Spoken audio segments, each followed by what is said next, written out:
Innaka antal alimul hakim.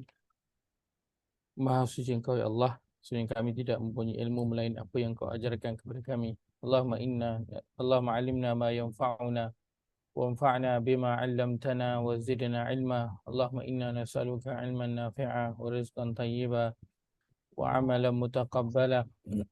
Allahumma salli wa sallim ala nabiyyina Muhammad. Allahumma salli wa sallim ala nabiyyina Muhammad. Allahumma salli wa sallim ala nabiyyina Muhammad. Allahumma yassir wa la tu'assir. Rabbi tammim bil khair. Allahumma amin. Amma ba'd. Assalamualaikum warahmatullahi wabarakatuh. Alhamdulillah, jemu sekali lagi pada malam ini. Tuan saya mohon maaf semalam tak dapat menjalankan kelas kita seperti biasa atas sedikit kekangan. Alhamdulillah hari ini kita berpeluang, dan saya mohon maaf kerana mungkin mengganggu ada plan yang telah dilakukan untuk hari ini. Saya mohon maaf untuk itu. Hari ini insyaAllah kita sambung perbincangan kita dalam surah Yasin.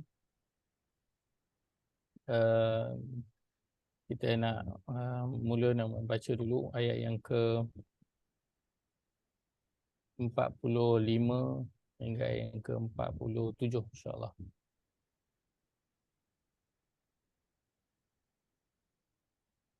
Pada halaman 443. Halaman 443 surah Yasin, surah yang ke-36 ayat 45 hingga ayat yang ke-47. A'udzu billahi minasyaitonir rajim. Wa idza qila lahum ittaqu ma baina aydikum wa ma khalfakum la'allakum turhamun. وما تأتيهم من آية من آيات ربهم إلا كانوا عنها معرضين وإذا قيل لهم أنفقوا مما رزقكم الله قال الذين كفروا للذين آمنوا أنطعم من لو يشاء الله أطعمه إن أنتم إلا في ضلال مبين. Barakallahu alaihi terjemahan.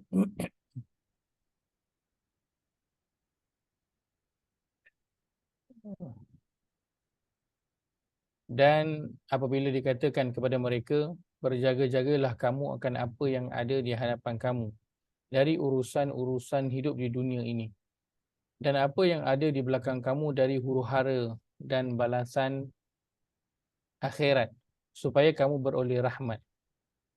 Mereka tidak mengendahkannya, dan itulah tabiat mereka. Tidak ada sesuatu keterangan yang sampai kepada mereka dari keterangan-keterangan Tuhan mereka, melainkan mereka selalu berpaling daripadanya untuk enggan menerimanya.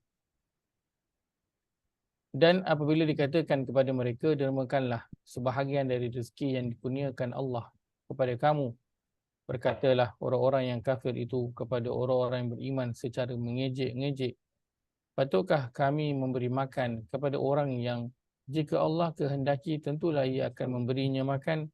Kamu ini hanyalah berada dalam kesesatan yang nyata.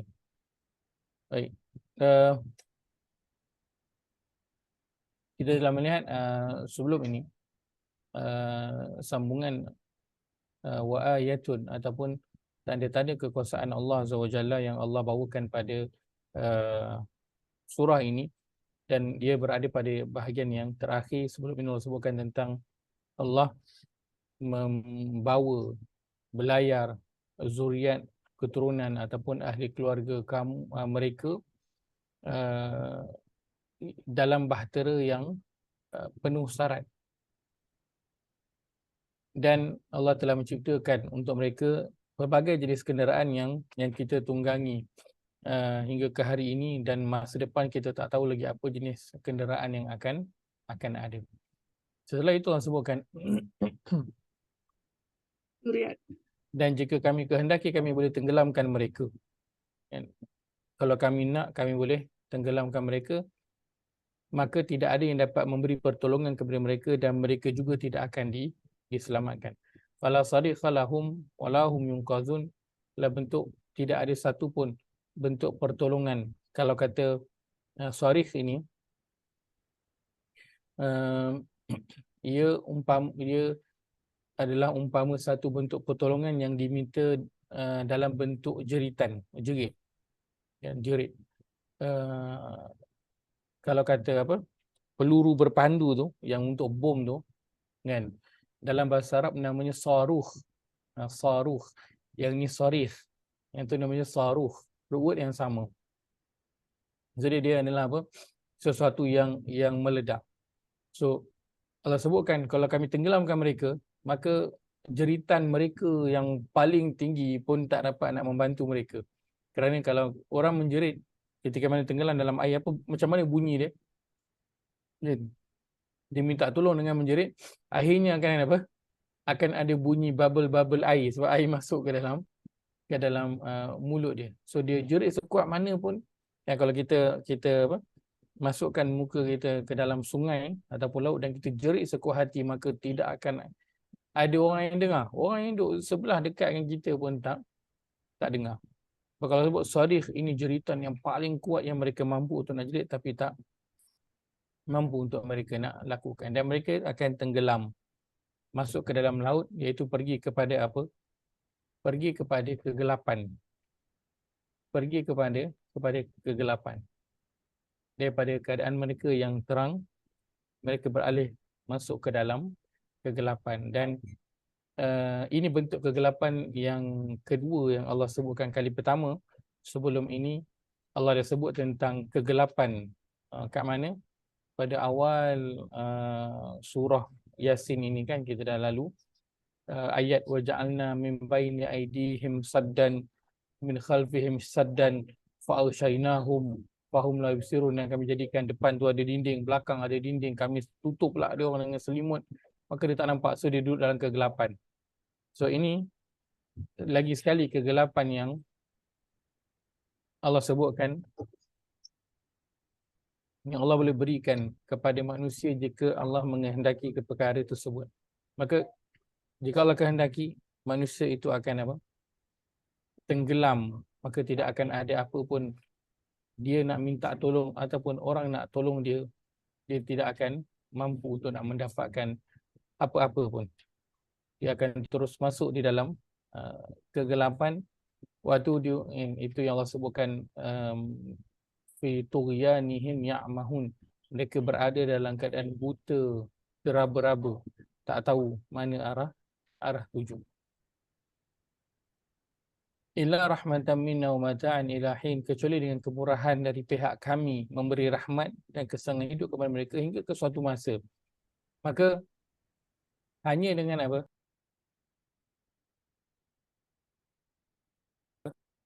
Perkataan rahmatan minna ini bahagian yang sangat besar. Kita telah sebutkan sebelum ini. Bahagian ini yang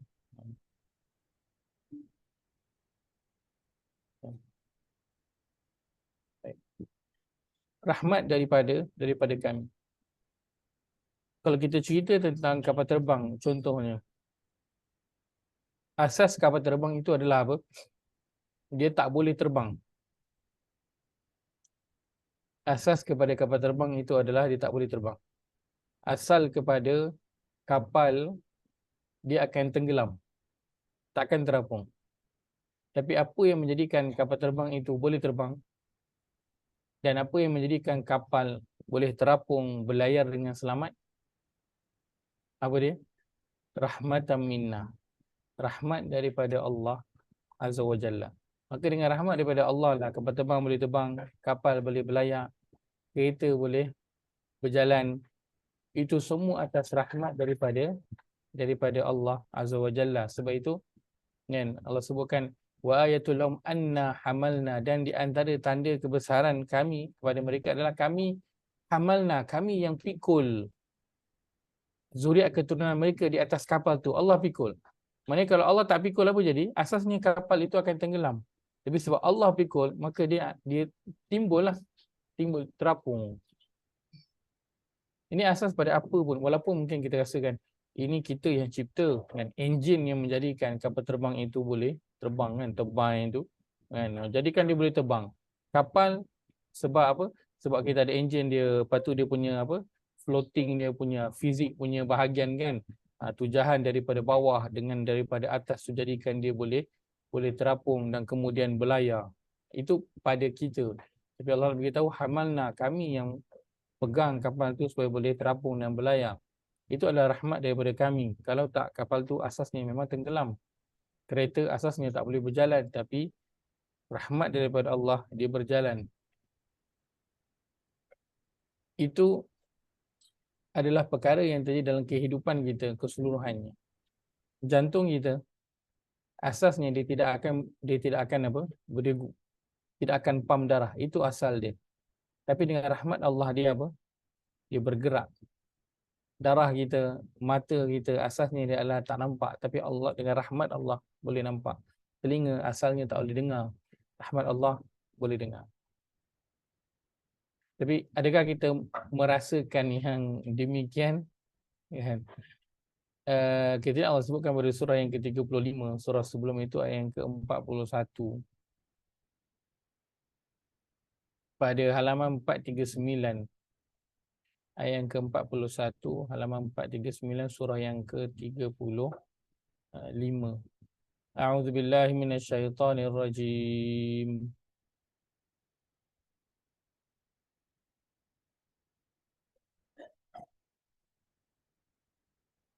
Innallaha yumsikus samawati wal arda an tazula wa la in zalata in amsakahuma min ahadin min ba'di innahu kana haliman ghafura.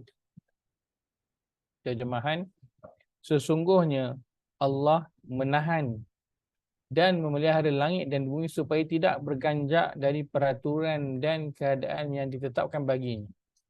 Dan jika keduanya ditakdirkan berganjak, maka tidak ada sesiapa pun yang dapat menahannya daripada berlaku demikian selain Allah. Sesungguhnya ia Maha Penyabar, lagi Maha Pengampun. Maka hatta langit yang kita ada sekarang ni pun, langit ini asalnya apa? Dia nak jatuh atas bumi ini. Dan bumi ini nak ranam. Tetapi apa yang memegang langit ini daripada jatuh? Memegang bumi ini, gunung ganangnya daripada berganjak? Siapa yang pegang? Allah Azza wa Jalla. Kalau Allah tak pegang, Allah kata memang langit itu akan jatuh berkeping-keping. Seperti mana nanti akan terjadi pada hari kiamat. Matahari akan jatuh, bintang akan jatuh, bumi akan hancur. Kalau apa? Illa rahmatan minna. Kalau bukanlah rahmat Allah, Allah yang memegangnya, maka langit tidak akan berada di tempatnya. Begitu yang kalau gitu adalah hadis Nabi sallallahu alaihi wasallam sebutkan, pada setiap hari matahari akan pergi bersujud kepada Allah Azza wa Jalla. Dan apabila sampai masa untuk terbitnya, Allah perintahkan kepada matahari untuk pergi terbit. Kerana kalau tak diperintahkan untuk terbit, maka matahari akan terus bersujud sampai hari kiamat.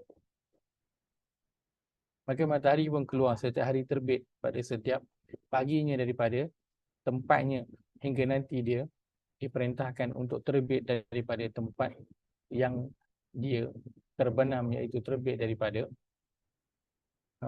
timur ke daripada barat.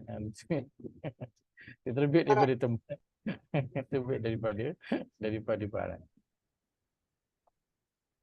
Maka apa yang terjadi dalam kehidupan kita hari ini, semuanya atas apa? Rahmatan minna. Rahmat daripada Allah Azza wa Jalla. Sedangkan kita sekarang ini, kita rasakan dalam kehidupan kita, bila kita buat sesuatu dan tak jadi, maka kita rasa apa? Kita rasa macam Allah yang tak mengizinkan untuk jadi. Sedangkan dalam dunia ini, di sepanjang kehidupan kita, semua benda tak akan jadi seperti mana yang dia sepatutnya jadi. Kalau bukan kerana Allah perintahkan dia untuk jadi sebagaimana yang sepatutnya. Masakan kita tak akan merasa seperti satu masakan kalau bukan Allah yang bagi semua bahan-bahan tu bagi rasa macam mana yang sepatutnya. Apa yang berada pada badan kita, apa yang berada dalam kehidupan kita, pada keluarga kita. Itu semua Allah yang perintahkan sebagai apa? Rahmatan minna, rahmat daripada Allah Azza wa Jalla kepada kita semua.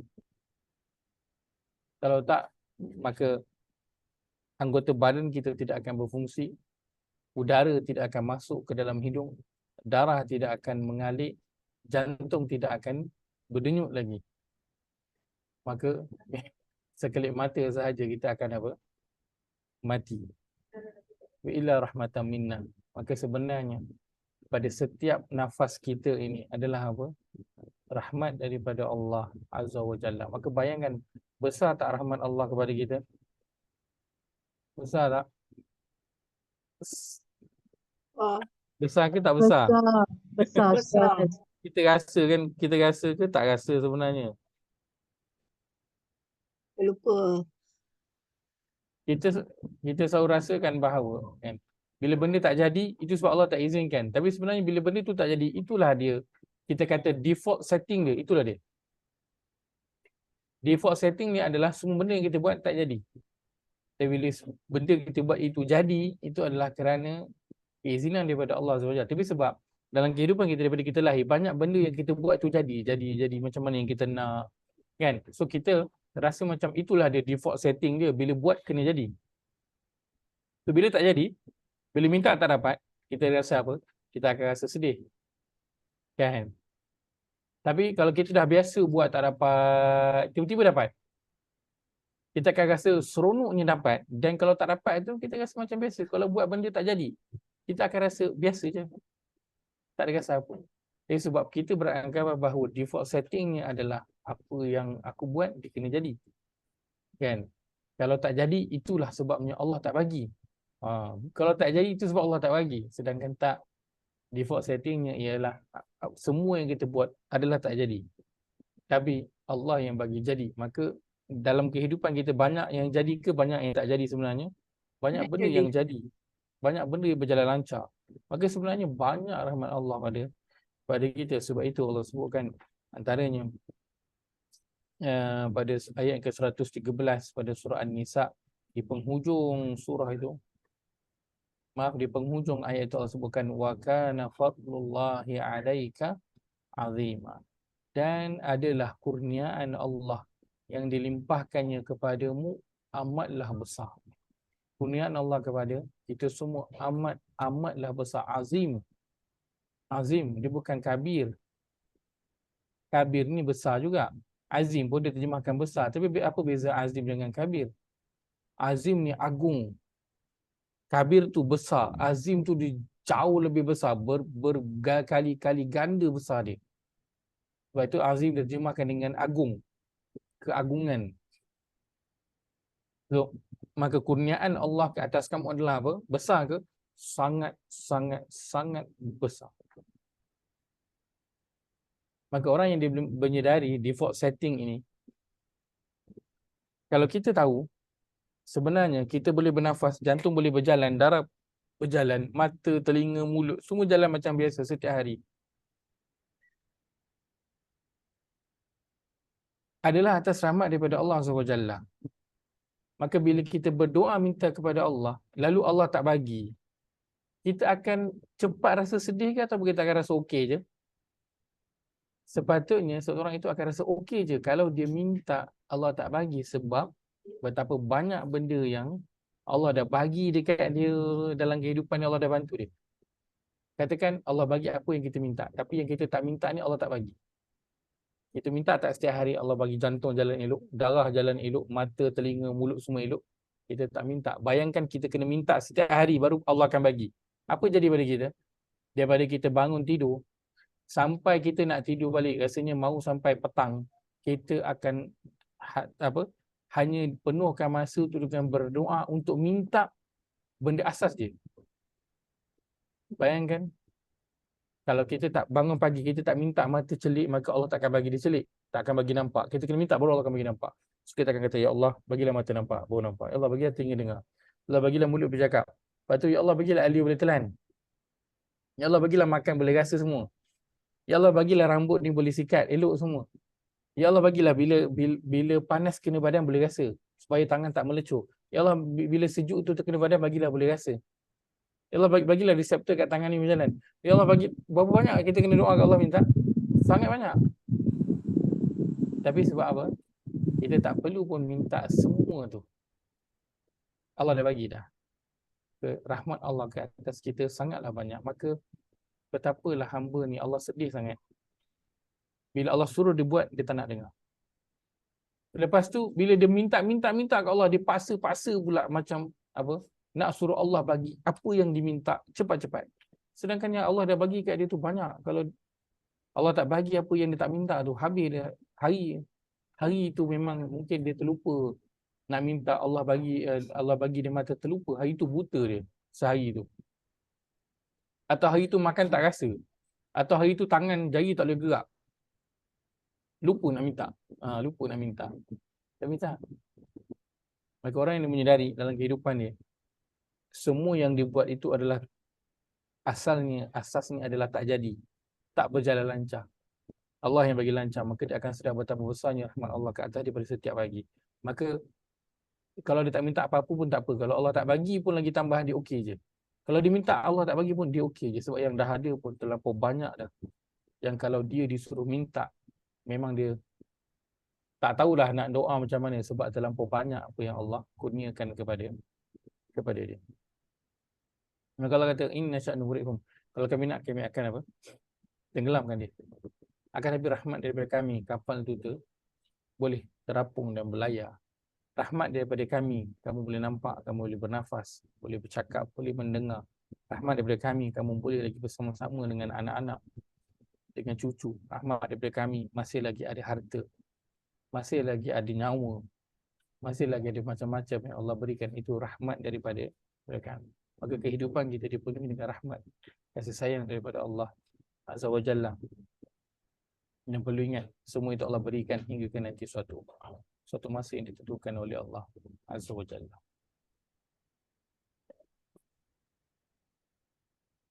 Okay. Kemudian Allah pergi kepada surah ayat ke-45, wa idza qila lahum, dan apabila dikatakan kepada mereka, berjaga-jagalah kamu akan apa yang ada di hadapan kamu dan apa yang berada di belakang kamu, supaya kamu beroleh rahmat. Ayat 45, 46, 47. Bahagian ini, wa idza qila ini, Allah tengah bercerita tentang apa? Tentang satu kumpulan manusia yang tidak mahu berfikir. Allah tengah bercerita tentang orang-orang yang tidak mahu berfikir. Kalau kita lihat daripada awal surah Yasin, mula-mula Allah bercerita tentang apa? Awal surah Yasin. Allah cerita apa? Mula-mula sekali. Secara umumnya, awal-awal surah Yasin Allah cerita tentang apa? Ini kan nak baca, tadi kan baca, kami malam Jumaat. Awal surah Yasin cerita tentang apa? Al-Quran. Al-Quran, Masya Allah. Awal-awal surah Yasin Allah bercerita tentang Quran. Baik. Kemudian bahagian kedua Allah bercerita tentang apa? Nabi Muhammad lah. Penduduk Tentang penduduk penduduk negeri. Dan itu masuk pada bahagian apa? Kalau kita boleh kategorikan, dia masuk pada bahagian sejarah. Allah cerita tentang sejarah, tentang umat-umat yang terdahulu. Baik. Setelah pada itu Allah bercerita tentang apa? Panjang lebar. Lepas tu Allah cerita tentang, bermula pada ayat yang ke-33, wa ayatul lahum. Allah bercerita tentang apa yang berada di sekeliling kita. So, 3 perkara. 3 section kalau kita boleh nak bahagikan. Pertama, awal Yasin Allah cerita tentang Quran. Bahagian yang kedua, Allah bercerita tentang umat-umat terdahulu, sejarah. Bahagian yang ketiga, Allah cerita tentang dunia yang berada di sekeliling kita. Apa yang berada di sekeliling kita. Maka selepas itu, masuk pada bahagian ini, Allah kata, wa idza qila lahum. Pada ayat 45, 46 dan 47, Allah tengah bercerita tentang orang-orang yang dia tak mahu berfikir. Kenapa? Kerana apa yang Allah sebut sebelum itu semua memerlukan kita untuk apa? Memerlukan kita untuk apa? Untuk apa? Ah, untuk berfikir. Berfikir. Dengan Quran, Allah minta apa pada kita dengan Quran ni? Apa yang Allah nak daripada kita dengan Quran ni?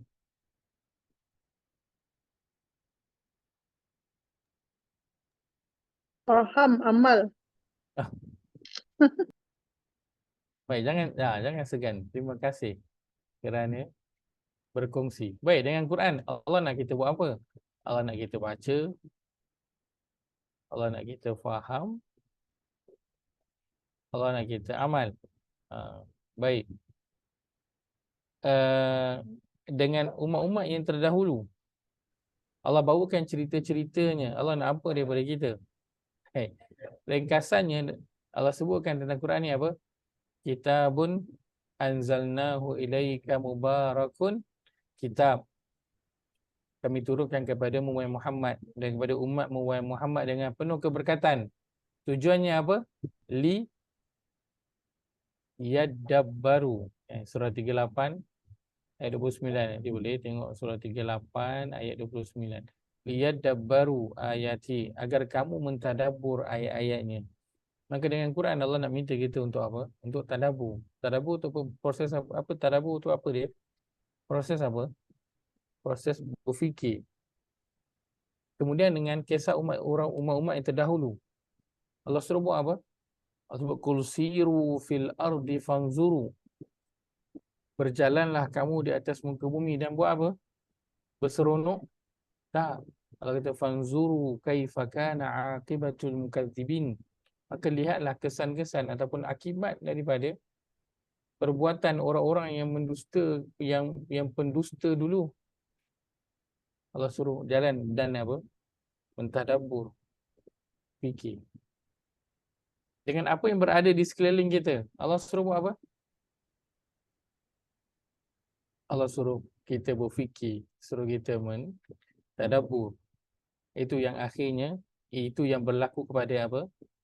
Ulil albab. Dia kata Rabbana ma khalaqta hadza batila, wahai Tuhan kami, sungguh engkau tak menciptakan ini dengan sia-sia. Macam mana boleh keluar perkataan tu? Sebab dia buat apa? Sebab dia berfikir, dia renung dan dia fikir. Maka 3 bahagian yang Allah sebut di awal surah Yasin ini, Allah nak menggalakkan untuk kita untuk buat apa? Untuk berfikir. Untuk berfikir. Allah nak menggerakkan akal fikiran kita. Sebab itu orang-orang Islam, mereka adalah orang yang menggunakan akal. Mereka adalah orang yang berakal. Dia bukan orang yang malas. Bukan orang yang malas fikir lah. Kan? Dia bukan orang yang nak kerja senang. Bukan. Dia orang yang berfikir. Dia orang yang menggunakan akal. Oleh sebab itu, kita lihat umat-umat yang terdahulu, mereka jadi apa? Orang-orang yang pakar dalam bidang mereka. Mereka semuanya bermula dengan Al-Quran. Sebutlah Ibnu apa pun.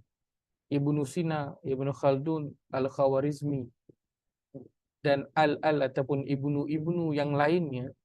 Mereka bermula dengan apa? Mereka bermula dengan Al-Quran. Lalu Al-Quran yang mereka berinteraksi dengan Al-Quran dengan cara yang sepatutnya itu berfikir.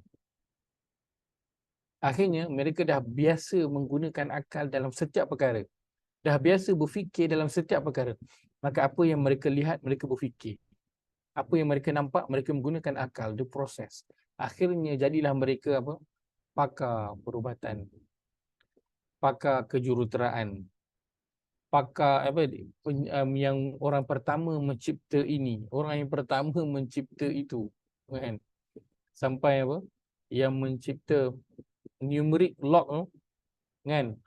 Lock kita punya safe lock tu yang guna nombor tu, itu dicipta oleh orang Islam. Yang pertama sekali dicipta oleh orang Islam. Sebab apa?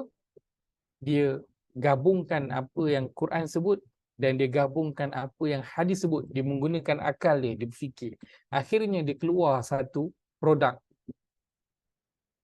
untuk apa, sebagai apa?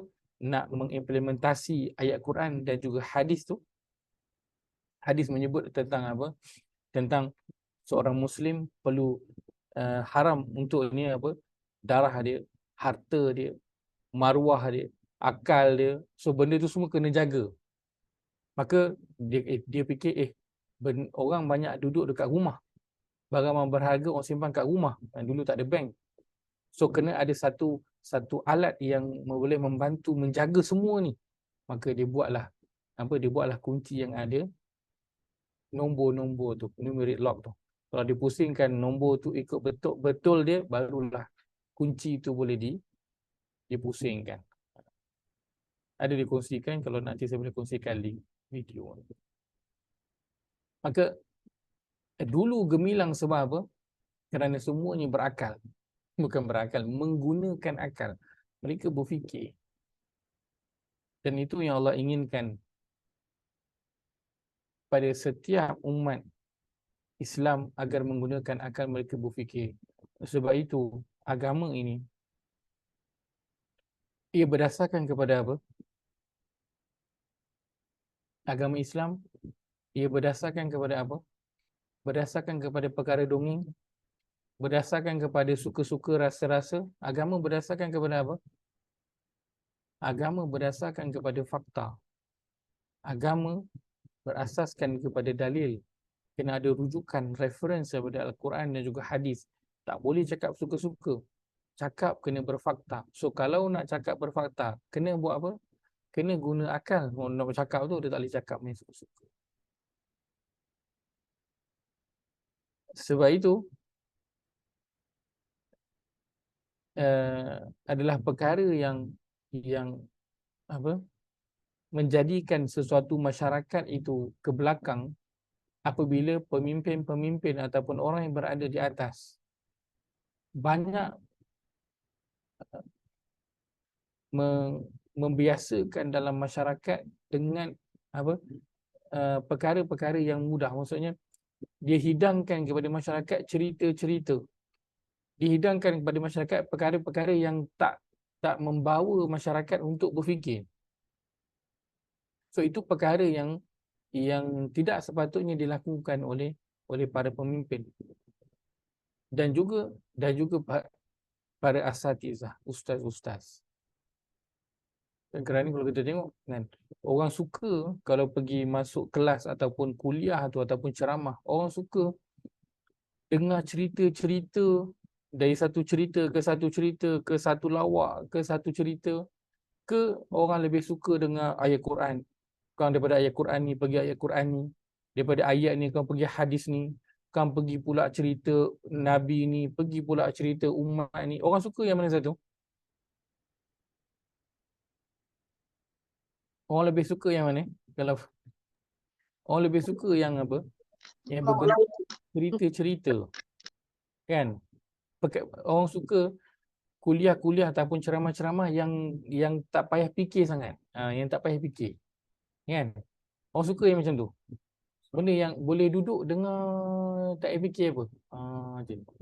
Tapi kalau pergi masuk kelas-kelas, contohnya kan Ajar Nuriah, kalau khatam Quran tu, dia akan bawakan ustaz, tanya ustaz apa, Ustaz Syahmi kan. Contohnya pernah dijemput Ustaz Syahmi. So kalau masuk kelas Ustaz Syahmi contohnya, atau siapa yang pernah masuk kelas Ustaz Syari, ataupun siapa yang pernah masuk kelas Ustaz Muin, boleh tak masuk dengan keadaan ngantuk-ngantuk, dengar saja-saja je? Tak boleh. Itu adalah kelas-kelas yang kita kena duduk, dengar, buka mata dan fikir. Sebab dia mengajak untuk berfikir. Kalau masuk dengan niat untuk nak dengar cerita, demi cerita, memang tak jumpa lah kelas-kelas ustaz-ustaz tu, memang tak jumpa. Nak cerita ke satu cerita, nak lawak ke satu lawak, memang tak dengar. Memang tak ada. Sikit-sikit adalah kan, satu dua kali. Nak dengar cerita panjang, yang lawak tak ada. Nak dengar cerita ke satu cerita, tak ada.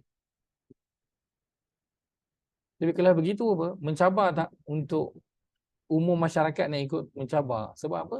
Masyarakat telah dibiasakan dengan perkara-perkara yang tak mengajak untuk berfikir. So bila mengajak untuk berfikir ni, orang jadi malas nak fikir.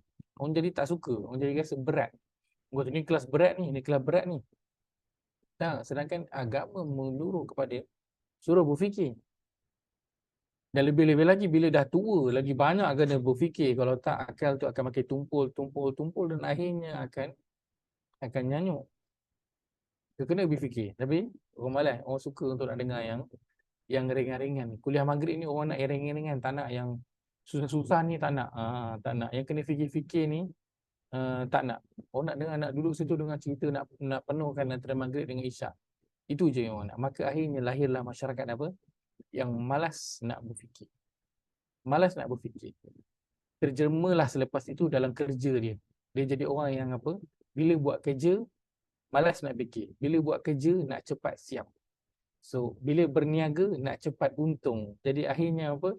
Jadilah macam-macam yang terjadi dalam masyarakat Islam. Semua buat kerja kot shortcut, semua nak kerja senang. Kan?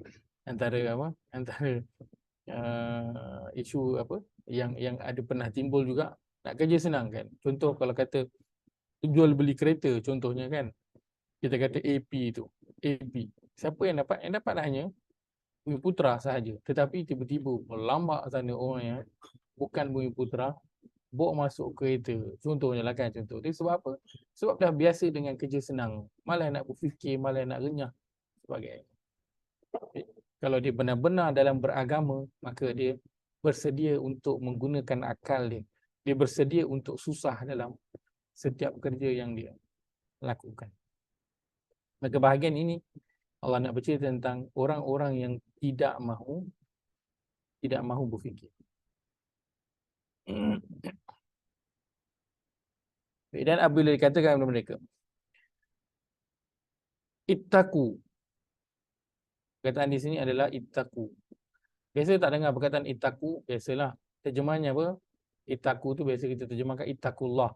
Bertakwalah kepada Allah. Dan di sini terjemahkan ittaqu itu sebagai berjaga-jaga ataupun berhati-hati. Takutlah. Diterjemahkan juga dengan takutlah, betul. Diterjemahkan juga dengan takutlah. Baik. So di sini peringatan agar apa? Dan bila katakan mereka ittaqu, berhati-hatilah, berjaga-jagalah dengan apa yang kau nak buat kat depan tu. Dan nanti di belakang kau yang menanti. Itulah apa? Akibat daripada perbuatan kau nanti tu kena berhati-hati, kena berjaga-jaga pada setiap yang nak dilakukan. Baik. Apa yang terjadi? Ada apa-apa tak disebutkan selepas itu? Dan apabila katakan kepada mereka apa yang berada di hadapan mereka dan apa yang berada di belakang, mudah-mudahan kamu dapat rahmat. Ayat ke-46 kata apa? Dan tiada sesuatu pun keterangan yang sampaikan mereka kecuali mereka akan berpaling daripadanya. Ada tak jawapan daripada mereka? Tak ada. Dan apabila dikatakan kepada mereka, diberi peringatan kepada mereka agar berhati-hati dalam apa yang mereka nak lakukan. Mereka respon tak? Tak ada respon. Tak ada jawapan. No respon, no answer. Dua-dua tak ada. Sebab itu, ayat 46 Allah kata, apa pun yang sampai kepada mereka, min ayati rabbihim. Dan tidaklah apa pun yang datang kepada mereka, ayatin maksudnya apa? Ayat. Min ayati, daripada ayat-ayat. Banyak. Bukti, Ustaz. Tu dia kata bukti-bukti. Boleh. Ayati, bukti-bukti. Dan tidak datang kepada mereka ayat daripada ayat-ayat Tuhan mereka. Baik. Maka apakah ayat yang sampai kepada mereka? Datanglah kepada mereka yang pertama, namanya ayat apa? Al-Quran. Al-Quran. Sampai kepada mereka, apa yang mereka lakukan? Mu'ridin. Berpaling. Buat tak kisah. Apa lagi ayat yang sampai kepada mereka? Nama ayat alam semester. Dua ayat yang sampai kepada manusia, ayat Al-Quran dan juga ayat alam semesta. Kita pernah sebutkan sebelum ini. Kita ada ayat apa? Satu nama ayat Quraniyah, satu lagi namanya ayat Al-Kauniyah. Maka ada dua bentuk ayat yang sampai kepada manusia minimum. Ayat Quran dan juga ayat alam semesta. Ayat alam semesta ini masuk dalamnya Rasul. Masuk dalamnya apa? Matahari, langit. Semua makhluk-makhluk masuk ke sini. Itu semua masuk dalam ayat apa? Alam semesta, apa yang ada di sekeliling. Di sekeliling kita, apa pun. Pasangan, anak-anak, kerja, sakit, apa sahaja yang ada di dalam muka bumi ini, itu masuk dalam namanya alam semesta ataupun ayat al-kauniyah. Dan semua tujuan ini, kan, alam semesta ini Allah bawakan, Allah sebutkan tujuannya untuk bawa ke mana? Sama, nanti nak bawa ke Quran balik. Surah 41, ayat yang ke-53, Allah sebutkan sanurihim ayatina fil afaqi wa fi anfusihim hatta yatabayyana lahum annahul haq. Saya tunjukkanlah supaya boleh nampak sikit. Surah 41 ayat 53 di penghujung surah Fussilat pada halaman 482.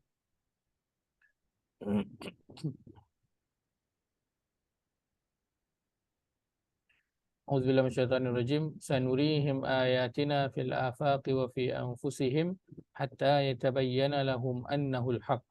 Awalam yakfi bi rabbika annahu ala kulli syai'in syahid. Kami akan perlihatkan kepada mereka ayatina, tanda-tanda kekuasaan kami ataupun ayat-ayat kami di berada tempat dalam alam terbentang luas. So ini yang kita kata tadi, ayat apa? Ayat alam semesta. Diambil daripada sini.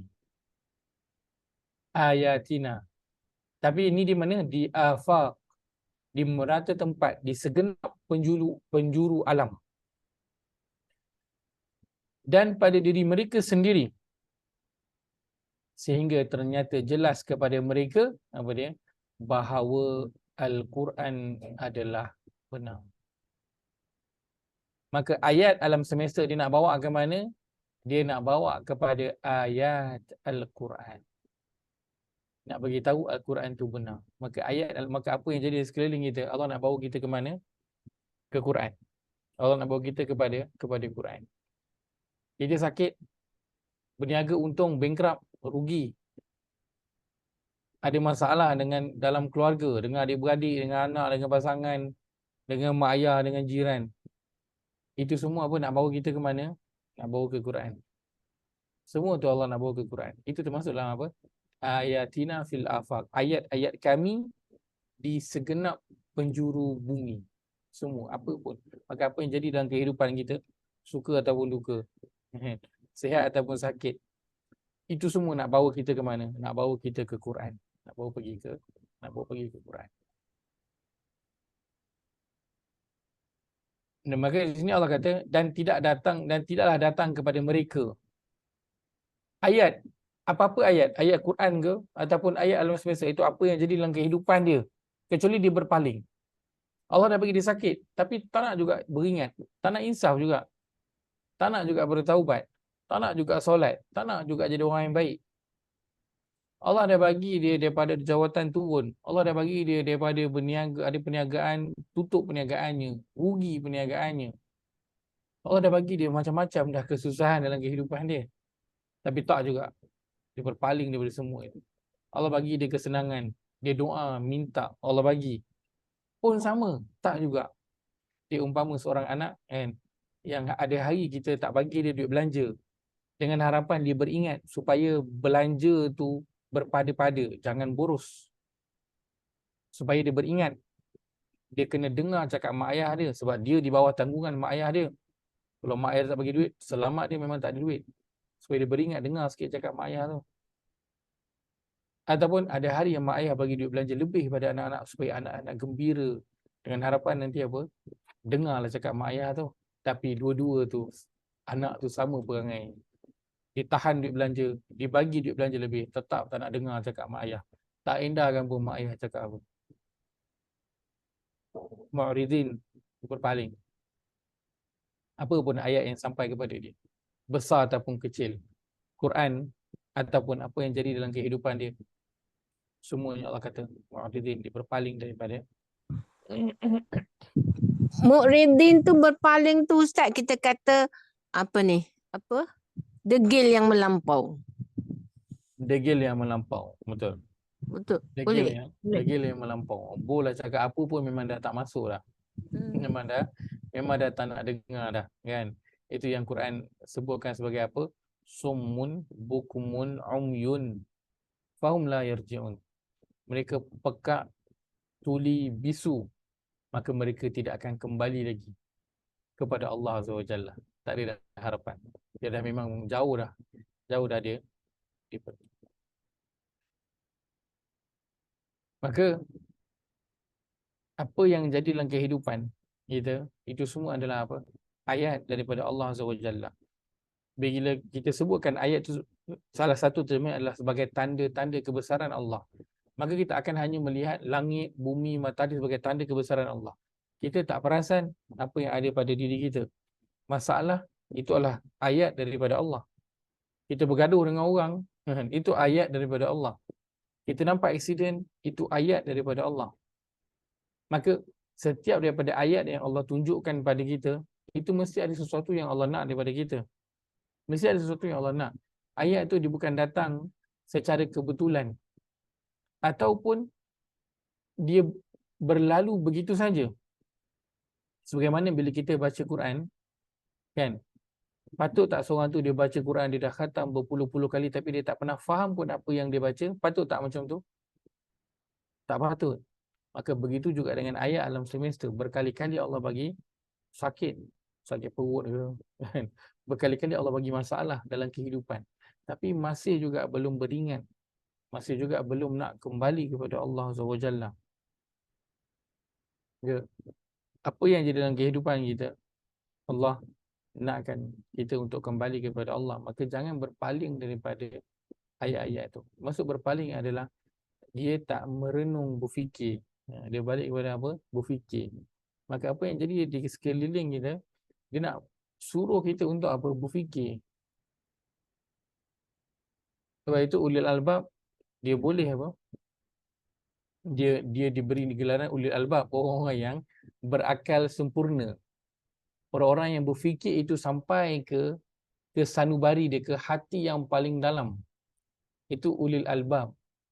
Dia berfikir dengan intelektual, lalu dihubungkan dengan spiritual dia. Sebab itu dia doa apa? Rabbana ma khalaqta hadza batila, ya Allah, engkau tak jadikan semua ini sia-sia. Itu dari sudut intelektual dia. Dia tahu matahari ada fungsi dia untuk diri dia, untuk bumi ini. Langit ada fungsi dia, bulan ada fungsi dia, pokok ada fungsi dia. So intelektualnya dia tahu, dari sudut sains, fiziknya dan sebagainya, dia tahu semua. Kemudian dia kata apa? Subhanaka, Maha suci engkau ya Allah, faqina azabannar, maka jauhkanlah aku daripada azab api neraka. Azab api neraka tu intelektual ke? Tak, spiritual. Bahagian spiritual. Maka intelektual kalau tak digabungkan dengan spiritual, dia akan jadi kosong. Dia akan jadi tidak bermakna.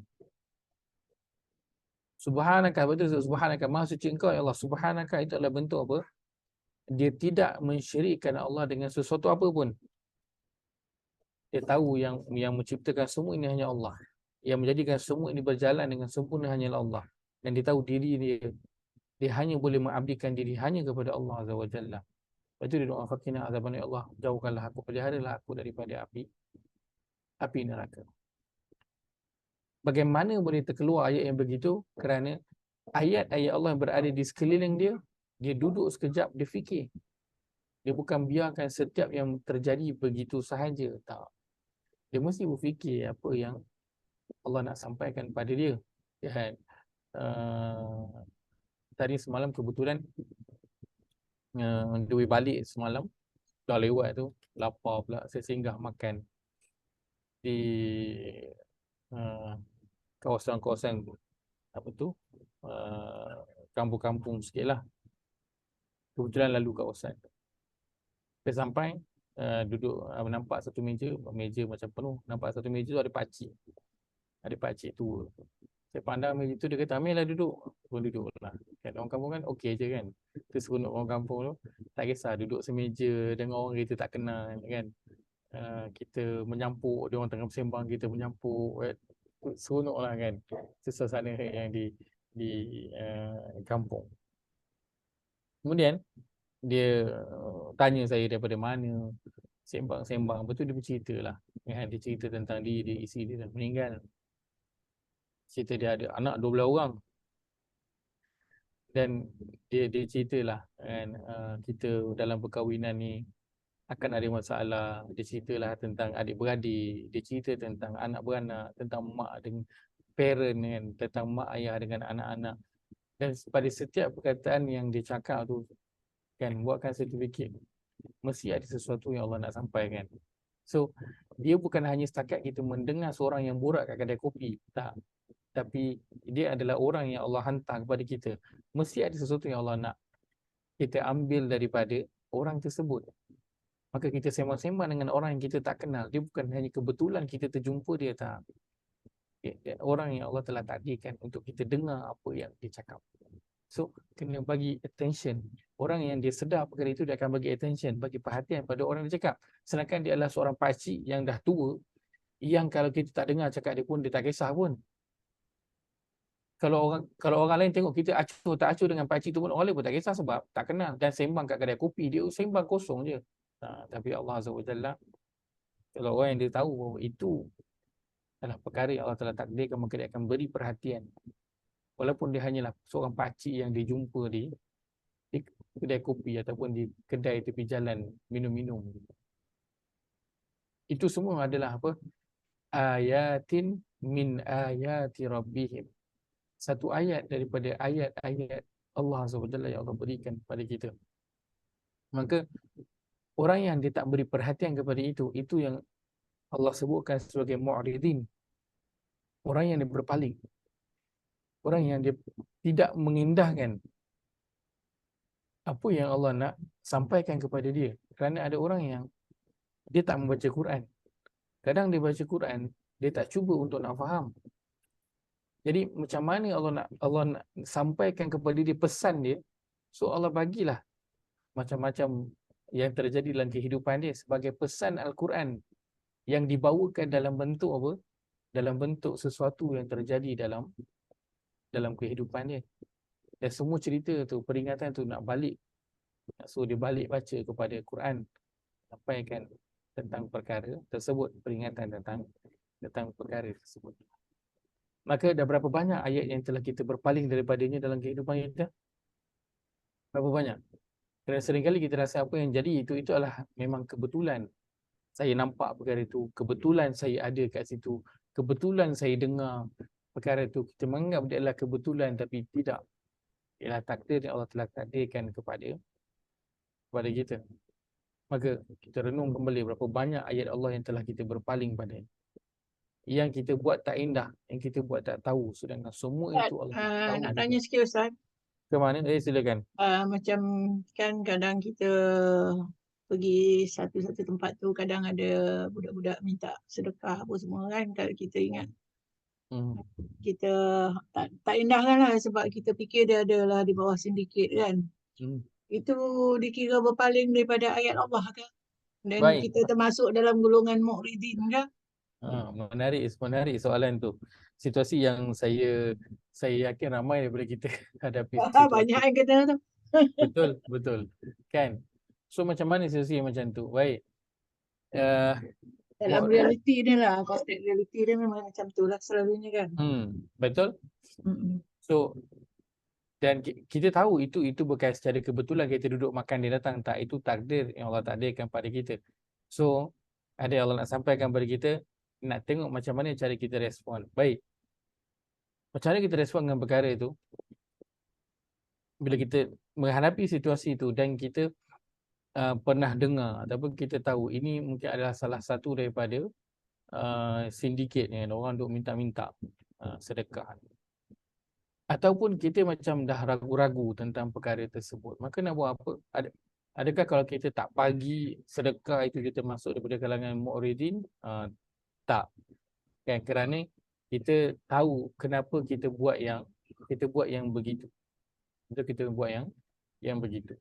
Kan, tapi kalau orang yang datang orang sedekah, minta sedekah yang macam tu, dia rasa-rasa macam takut ini adalah yang sindiket. Lalu dia pun tak bagi. Dan lepas daripada itu, dia pergi cakap pula, kawan kau tengok tu, itu selalunya tu orang yang macam ni, orang yang macam ni tu penipu semua tu, kan. So, bahagian tu ya Allah tengok macam mana respon kita. Kita respon setakat yang sekadarnya ataupun berlebihan.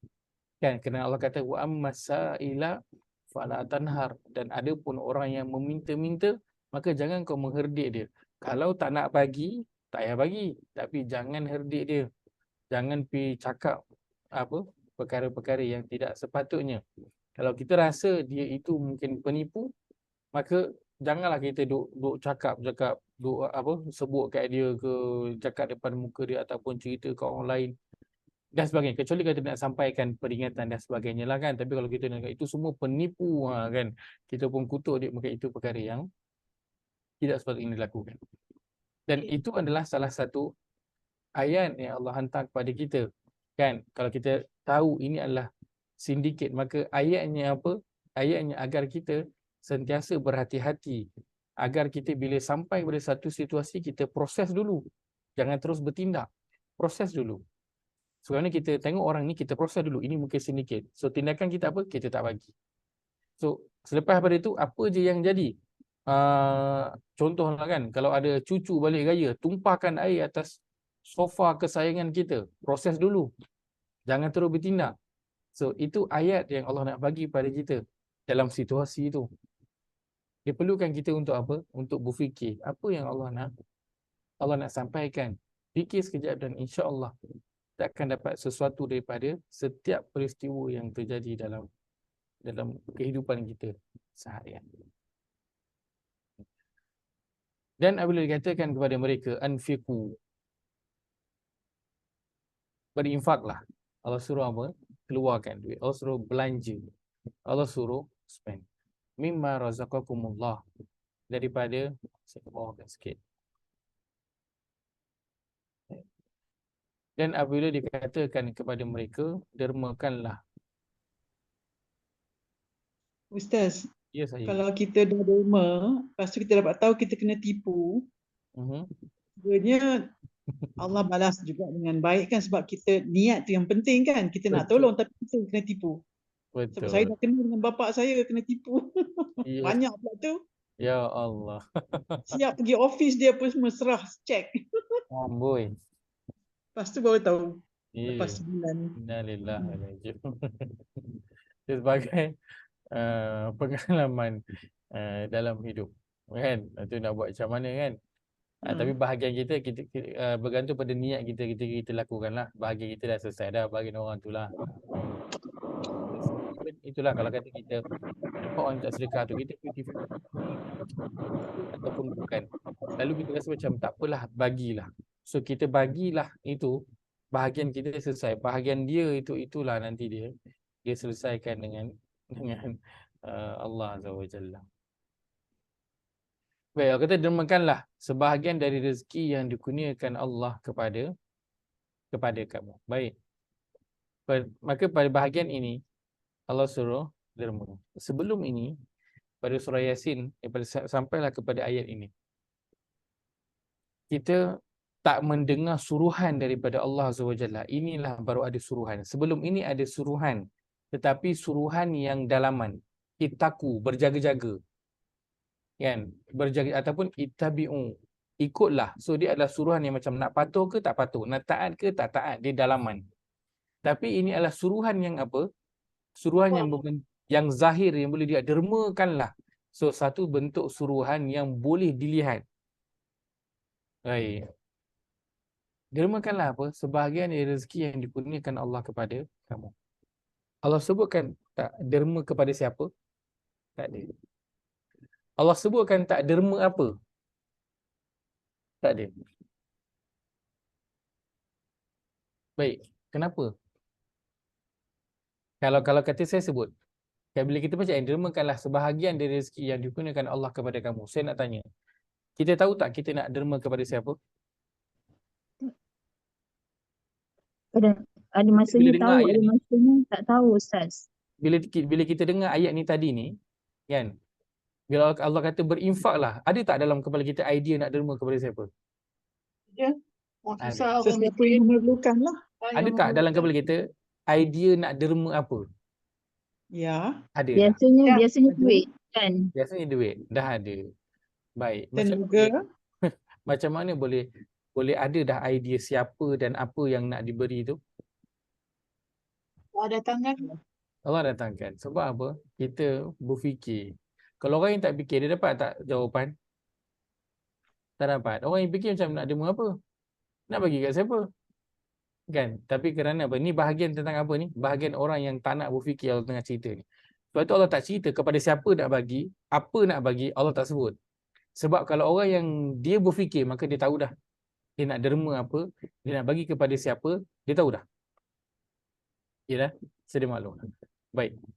Kalau kata dermakanlah sebahagian dari rezeki yang Allah kurniakan kepada kamu. Baik, kita pernah lalu juga sebelum ini, kita lalu pada dalam ayat suruhan dan larangan.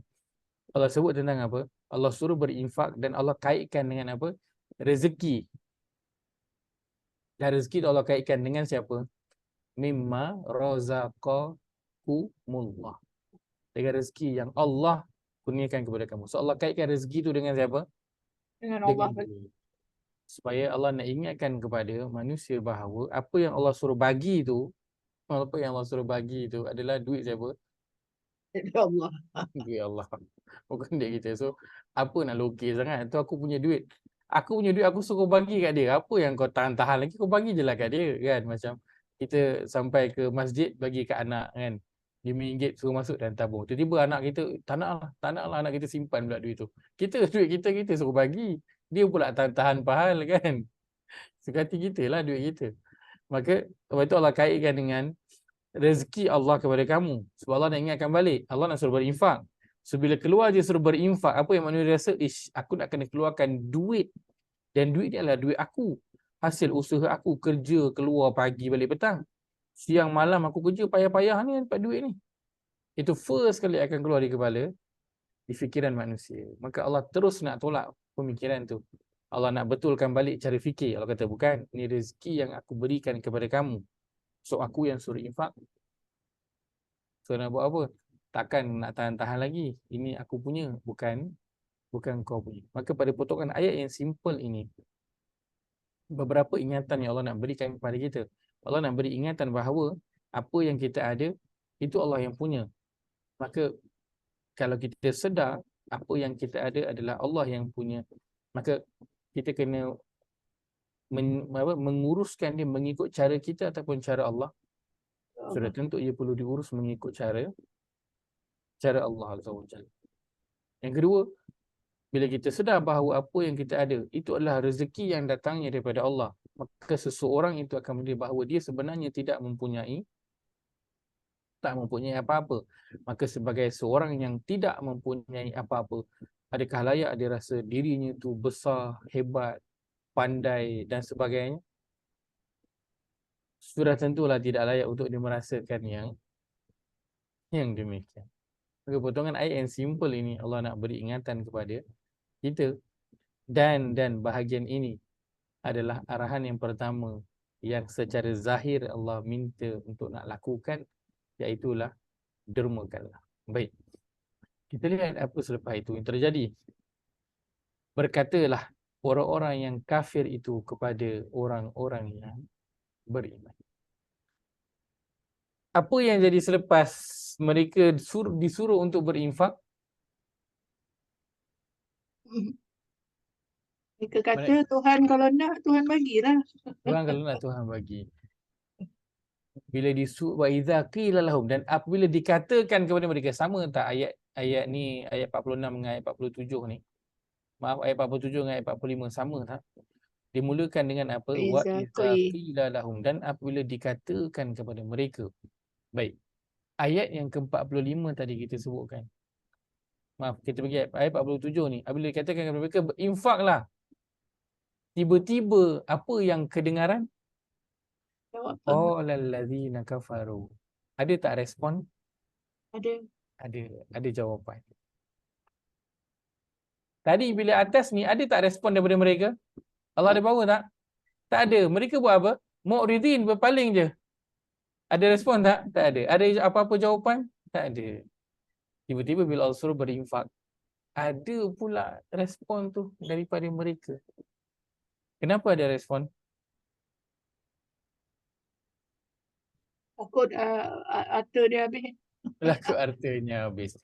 Kerana sekarang Allah sudah menyentuh sesuatu yang apa? Wah, taslim. Dekat dengan hati dia. Yang dirasakan ini aku punya.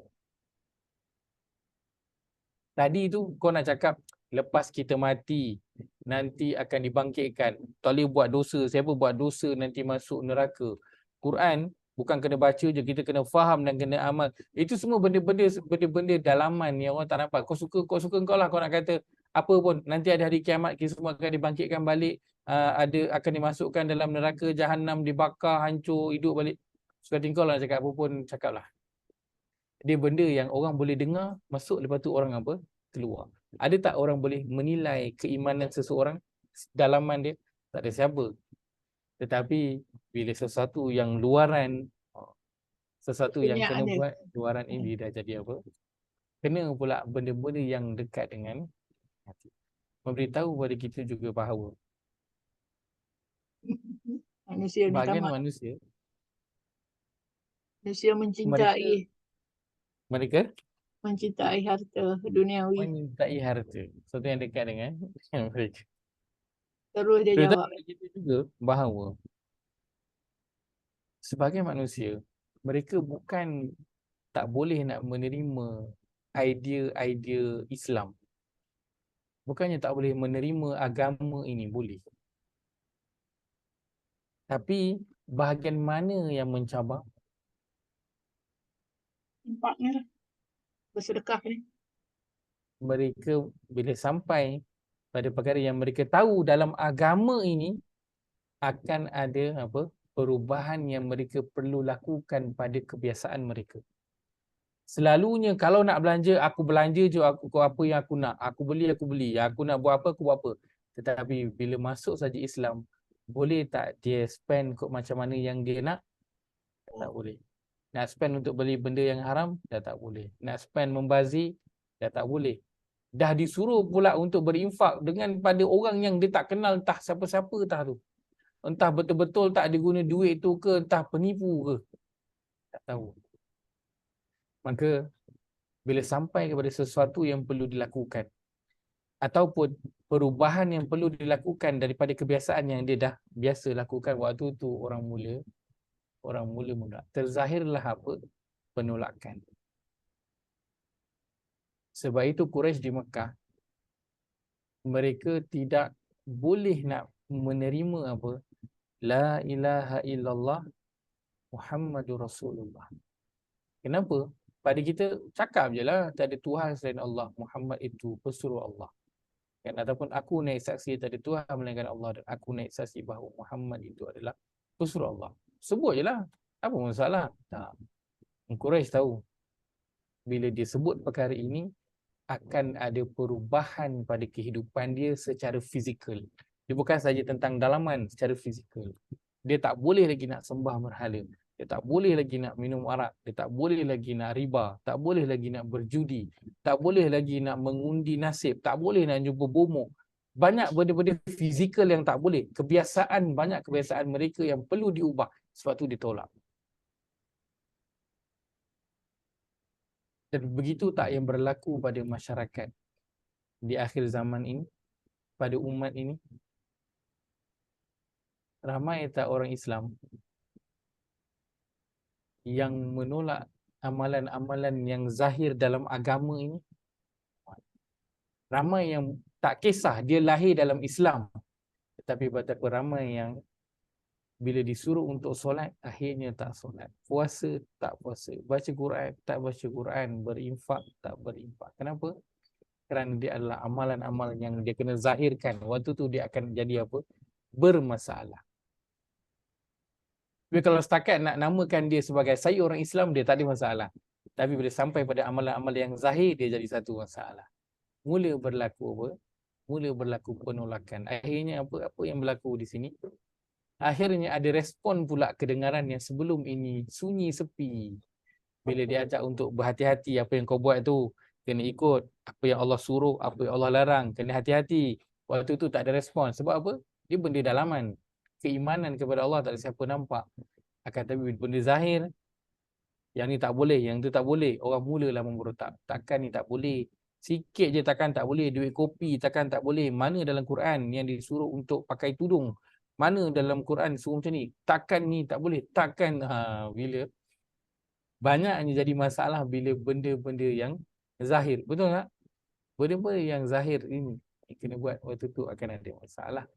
Waktu tu mulalah berlaku penolakan, dan inilah yang Allah sebutkan dalam ayat ke-47 ini.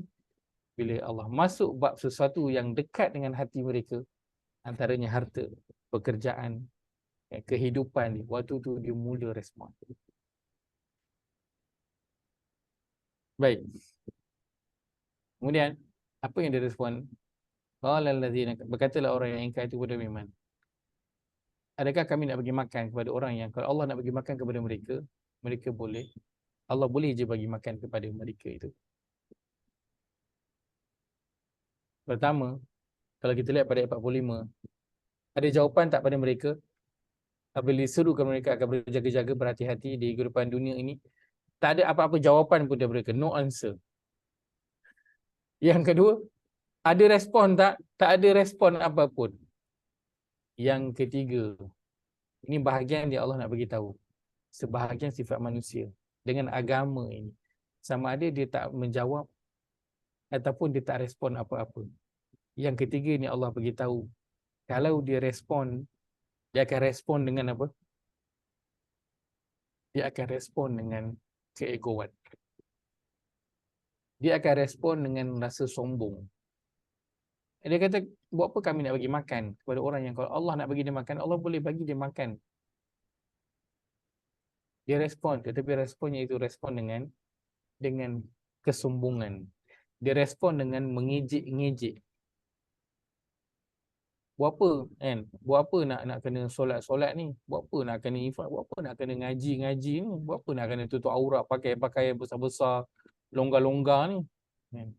Dia respon, tapi dia respon dengan kesombongan. Ini 3 sifat manusia dengan apa yang agama ini bawa. Sama ada dia akan jawab, kan? Sebab itu dalam Quran kita suruh dengar qalu bala, kan, antaranya kan, roh dulu bala syahidna, dia respon, dia jawab. Ada yang jawab bila ditanya, dia tak jawab. Ada yang respon. So yang pertama, no answer, tak jawab langsung. No respon, tak ada respon langsung. Dan yang ketiga, kalau dia respon pun dia akan respon dengan kesombongan. Ini adalah di antara apa Allah sebutkan orang-orang yang tidak, dia bermula dengan apa, tidak mahu berfikir. Masa tu Ustaz, masa tu ada yang jawab tidak ke Ustaz? Gimana? Yang bala syahidna tu. Ada yang tak ada ada, yang tak respon. Semua respon kan? Semua respon. Dan Masa tapi tu, ketika itu sebab di tu sana, masih dalam fitrah Islam kan? betul, masih dalam fitrah Islam lagi. Tapi bila sampai je kat dunia, itulah dia jadi responnya ada 3, sama ada dia tak jawab ataupun dia tak respon, atau kalau dia respon dengan sombong. Dan hadis itulah yang Ustaz, nampaknya reflection dia tu macam masa sebelum lahir tu itulah respon dia kan. Tapi bila dibawa ke dunia, walaupun ayat 41 ni menceritakan pasal kapal yang membawa yang membawa keturunan apa semua tu, tapi reflectionnya macam kita dalam suatu rumah ni membawa anak-anak family kita kan untuk menuju ke akhirat kan. Dan kalau Allah berkehendak tu macam itulah, yang sama ada dia boleh menenggelamkan ataupun memberi ataupun diberi rahmat, iaitu kalau kita berpegang pada Al-Quran dan Rasulnya, dah tentulah kita akan okey kan. Betul tak Ustaz? Lepas tu, tapi dalam menuju ke akhirat tu, ramai pula yang termasuk dalam golongan yang ada 3 respon tu lah. Yang tak ada respon, lepas tu ada respon yang berpaling tu. Kemudian dia berespon yang macam menempelak balik lah kan. Itulah dia. betul. Yang akan membawa kesesatan yang nyata lah. Jadi dalam melayari kehidupan ini, yang paling penting kita mesti berpegang kepada Al-Quran dan Rasul lah. Macam tu lah. Betul. Akhirnya dia kembali kepada itu rahmat dia, 2 rahmat dia yang paling terbesar kan. Betul. Al-Quran ada juga. Jazakillahu khairah Haji Nuria. Beri Ya Allah, kesan. itu ringkasan pada saya lah yang saya nampak lah daripada kapal tu. Betul? Amal tu kan macam kita carry kan, macam orang mengandung kan. Yalah, dalam kapal dia cerita pasal zuriat pula kan. Betul. So atas kapal tu kita berlayar bersama dengan ahli keluarga kita. Dan asasnya ialah kapal tu akan tenggelam. Tapi atas rahmat Allah kita bersama-sama dapat dalam ahli keluarga kita itu bahagia. Atas siapa? Allah yang bagi. Berada di atas kapal, kita sebutkan kita ada destinasi yang kita nak tuju. Dan default settingnya adalah kita akan sampai ke tak sampai ke sesat.